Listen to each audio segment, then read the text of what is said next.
ये कहानी है क्रिकेट के मैदान पे हुए उस महासंग्राम की, जब सचिन और शेन वॉर्न के बीच आन बान शान की जबरदस्त वाली भिड़ंत होती है। वैसे तो उस दौर में सचिन दुनिया के बड़े से बड़े नामी गेंदबाजों को पीट पीट कर उनकी छाती पर चढ़कर बेताज बादशाह की तरह पूरी दुनिया में राज कर रहे थे। पर बात जब शेन वॉर्न की जाए तो क्रिकेट के गलियारों में शेन वॉर्न की चर्चा भी पूरे जोरों पे हुआ करती थी, क्योंकि शेन वॉर्न की गेंदबाजी दुनिया भर के बल्लेबाजों के लिए एक अनसुलझी पहेली के जैसी थी। यही कारण था कि शेन वॉर्न की गेंद पर बल्लेबाज चौका छक्का मारना तो दूर, वह अपना विकेट बचाने की सोचा करते थे। अब यहाँ एक तरफ दुनिया के सबसे महान बल्लेबाज और क्रिकेट के भगवान सचिन थे, तो वहीं दूसरी तरफ दुनिया का सबसे घातक स्पिनर शेन वॉर्न था। और पूरी दुनिया तब ये देखने के लिए बेचैन थी कि शेन वॉर्न और सचिन के बीच जब जंग होगी तो कौन मारेगा बाजी, जीत होगी सचिन की या बरकरार रहेगी शेन वॉर्न की बादशाहत। क्रिकेट के मैदान पर सचिन शेन वॉर्न के बीच हुए इस महासंग्राम का पूरा वीडियो मैं आपको दिखाने जा रहा हूँ। और अगर आप चाहते हैं कि इस महासंग्राम में जीत सचिन की हो तो प्लीज़ इस वीडियो पे एक लाइक ज़रूर दीजिएगा और कमेंट में हिंदुस्तान जिंदाबाद लिखकर वीडियो में आखिरी तक हमारे साथ बने रहिएगा। तारीख थी 24 अप्रैल 1998 की और मैदान था शारजाह का, जहां भारत और ऑस्ट्रेलिया के बीच कोको कोला कप का फाइनल मैच खेला जाना था।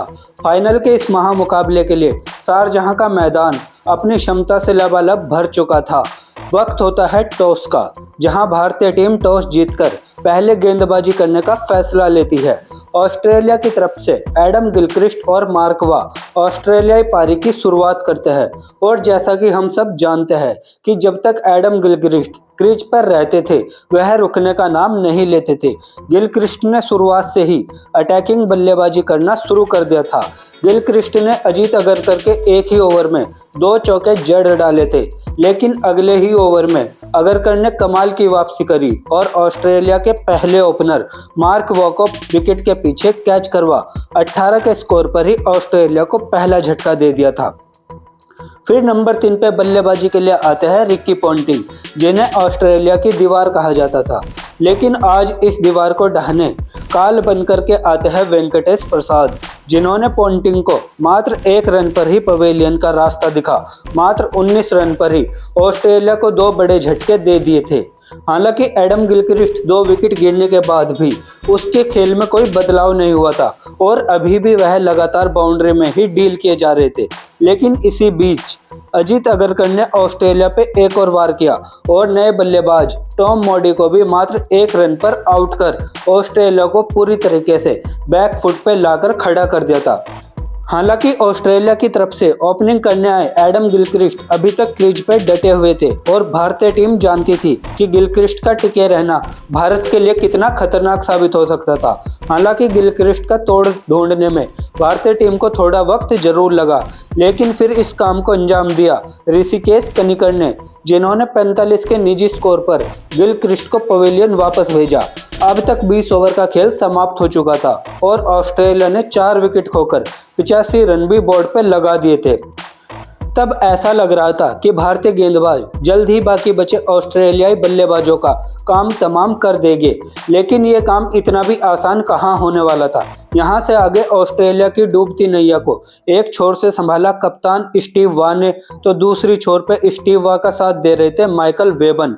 इन दोनों बल्लेबाजों ने न सिर्फ ऑस्ट्रेलिया के विकेट गिरने के सिलसिले को रोका, बल्कि ऑस्ट्रेलिया की रन गति की रफ्तार को भी तेजी से आगे बढ़ाने लगे। हालांकि पारी के 27वें ओवर में कुंबले और लक्ष्मण ने मिलकर माइकल वेबन को रन आउट जरूर किया, लेकिन फिर बल्लेबाजी के लिए आते हैं डैरेन लेहमन, जिसने स्टीव वा के साथ मिलकर एक बार फिर से भारतीय गेंदबाजों पर ताबड़तोड़ प्रहार करना शुरू कर दिया था। स्टीव वा और डैरेन लेहमन दोनों बल्लेबाजों ने 70 रनों की बेहतरीन पारी खेल डाली, जिसके कारण ऑस्ट्रेलिया, जिसका स्कोर 200 सवा 200 रनों में सिमटता दिख रहा था, वो निर्धारित 50 ओवर की समाप्ति के बाद अब 272 रनों तक जा पहुंचा था। अब इस मैच को जीतने के लिए भारत को 273 रनों की जरूरत थी और तब ऑस्ट्रेलिया की गेंदबाजी भी काफी घातक हुआ करती थी। कंगारू गेंदबाजों के सामने 273 रन का ये टारगेट भारत के लिए आसान बिल्कुल भी नहीं होने वाला था। यहाँ वक्त होता है टीम इंडिया की जवाबी कार्रवाई का, जिसके लिए सचिन तेंदुलकर और सौरव गांगुली भारतीय पारी की शुरुआत करते हैं।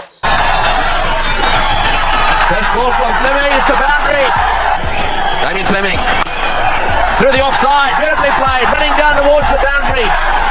It may just get to the fence. Yes, it's four. Mentally. Oh, well played. That's four. Lovely, elegant cover drive. To see the skate. Oh, and that's gone for four, but that is a very lucky break. Fieldsman. Oh, he's nearly hit his partner. He's nearly hit his partner. Sachin Tendulkar. Not necessarily for the bowling. यह सचिन और गांगुली ने मिलकर भारत को एक सदी हुई शुरुआत दिलाई, लेकिन फिर पारी के 90वें ओवर में गांगुली 27 रनों की पारी खेल आउट हो जाते हैं और 39 के स्कोर पर टीम इंडिया अपना पहला विकेट गंवा देती है। अब सचिन का साथ देने मैदान पर बल्लेबाजी के लिए आते हैं नयन मोंगिया। यहाँ से आगे सचिन और नयन मोंगिया ने मिलकर भारतीय पारी को आगे बढ़ाना शुरू किया था। ये भारतीय क्रिकेट टीम का वो दौर था जहां रन चेज करने में टीम इंडिया को काफी कमजोर समझा जाता था। सचिन के आउट होते ही तब भारतीय टीम कई मौकों पर ताश के पत्तों की तरह बिखर जाया करती थी। यही कारण था कि सचिन यहाँ काफी संभलकर बल्लेबाजी कर रहे थे। हालांकि सचिन को जब भी कोई खराब गेंद मिल रही थी, सचिन उसे बाउंड्री से बाहर भेजने में कोई कमी नहीं छोड़ रहे थे और फिर देखते ही देखते यहाँ सचिन ने अपना अर्धशतक भी पूरा कर लिया था। सचिन और मोंगिया ने मिलकर 20 ओवर की समाप्ति तक भारत के स्कोर को 1 विकेट के नुकसान पर 105 रनों तक पहुंचा दिया था। अब यहाँ पारी का 21वां ओवर लेके आता है शेन वॉर्न और सामने थे सचिन। वक्त की यह वही घड़ी थी जिसका इंतजार पूरी दुनिया को था। विश्व के सबसे सफल गेंदबाज के सामने क्रिकेट के भगवान सचिन तेंदुलकर, और सचिन ने शेन वॉर्न की पहली गेंद पर आगे बढ़कर के जोरदार प्रहार कर दिया है। आसमान में उड़न तस्तरी बनी गेंद गई 6 रनों के लिए। पहली ही गेंद पर उड़ता हुआ छक्का लगा करके सचिन ने शेन वॉर्न की बोलती ही बंद कर डाली थी और इसके बाद तो सचिन शेन वॉर्न के पीछे ऐसे भागो जैसे आज सचिन शेन वॉर्न की बादशाहत को अपने बल्ले से मिटा देने चाहते थे। लेकिन इसी बीच पारी के 25वें ओवर में नयन मोंगिया 28 रन बनाकर आउट हो जाते हैं और 128 के स्कोर पर भारतीय टीम अपना दूसरा विकेट गंवा देती है। तब सचिन का साथ देने बल्लेबाजी पे आते हैं मोहम्मद अजहरुद्दीन। यहाँ से आगे एक बार फिर से सचिन और अजहरुद्दीन ने मिलकर कंगारू गेंदबाजों को मुंहतोड़ जवाब देना शुरू कर दिया था।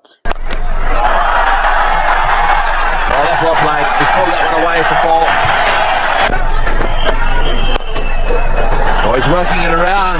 Desperate effort there by Kasparov. It's gone to the fence before. That's wonderful placement. Well played. He's hit that one through extra cover. Running down towards the boundary. That's definitely on. With 8 wickets in hand, India. That's it. 100 number 15 for Sachin Tendulkar and one day internationals. Tremendous ovation here from the crowd. What a player.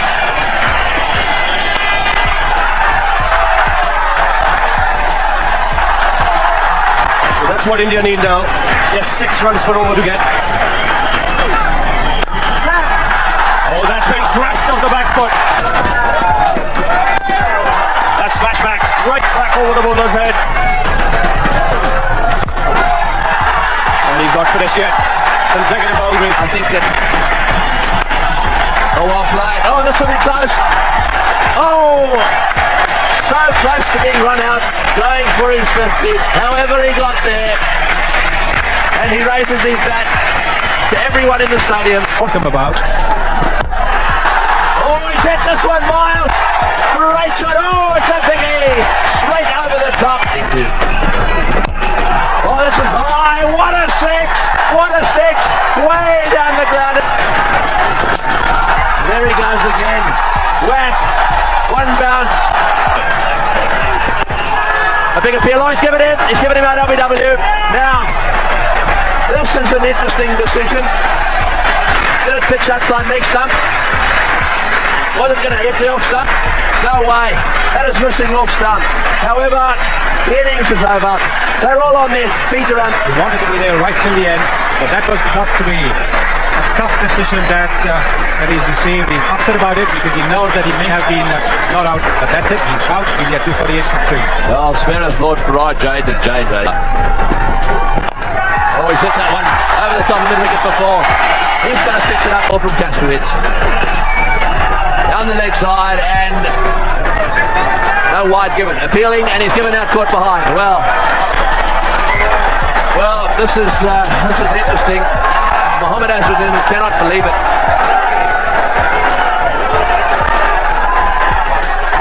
Just a wide ball. Anyhow, he's on his way. 261 for 1. The shot that's going out there at the moment is Cheetah. Cheetah.